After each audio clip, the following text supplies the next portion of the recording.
ইসলামী bank news top 10। গাজায় ইসরায়েলের বর্বরোচিত হত্যাকাণ্ডের প্রতিবাদে এবং ফিলিস্তিনিদের প্রতি সংহতি জানিয়ে নয়াপল্টনের কেন্দ্রীয় কার্যালয় থেকে র্যালি করছে বিএনপি। রাষ্ট্রীয় ক্ষমতায় থাকুক বা না থাকুক বিএনপি মেধা বিকাশ ও মানবতার কল্যাণে এগিয়ে আসবে জানিয়েছেন বিএনপির স্থায়ী কমিটির সদস্য সালাউদ্দিন আহমেদ।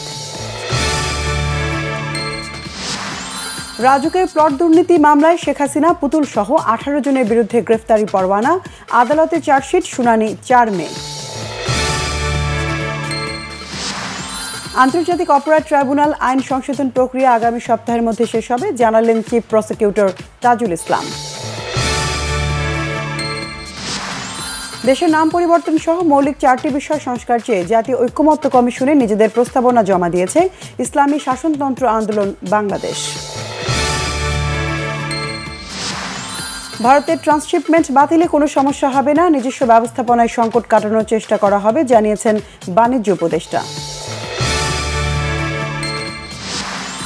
সারা দেশে মাধ্যমিক দাখিল ও কারিগরি বোর্ডের পরীক্ষা শুরু, প্রথম দিনে হয়েছে বাংলা প্রথম পত্রের পরীক্ষা। প্রশ্ন ফাঁসের গুজব থেকে বিরত থাকার আহ্বান জানিয়েছেন শিক্ষা উপদেষ্টা অধ্যাপক ডক্টর CR আবরার। জুন মাসের মধ্যে ফিলিস্তিনকে স্বাধীন রাষ্ট্র হিসেবে স্বীকৃতি দেওয়ার আভাস দিয়েছে ফ্রান্স।